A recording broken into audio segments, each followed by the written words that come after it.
eylem Sayın Öcalan üzerindeki bütün tecrit uygulamaları kalkmayana kadar asla sona ermeyecektir. Ben dışarıda, arkadaşlarım içeride bu eylemi sürdüreceğiz. Biz kendi gücümüze inanıyoruz.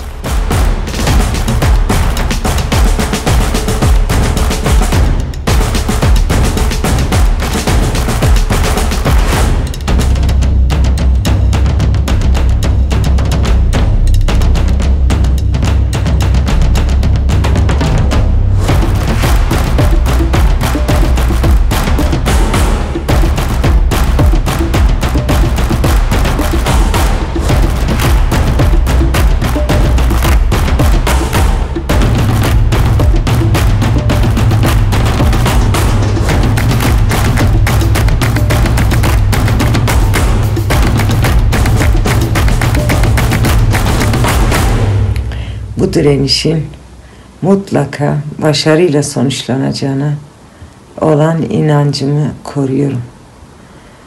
Bu yolda düşenler olabilir ama önemli olan bunun nihai hedefe ve başarıya ulaşmasıdır. Ben bu konuda sizlere de halkımıza da güveniyorum. Mutlaka kazanacağız. Berhudan jiyan hevalna.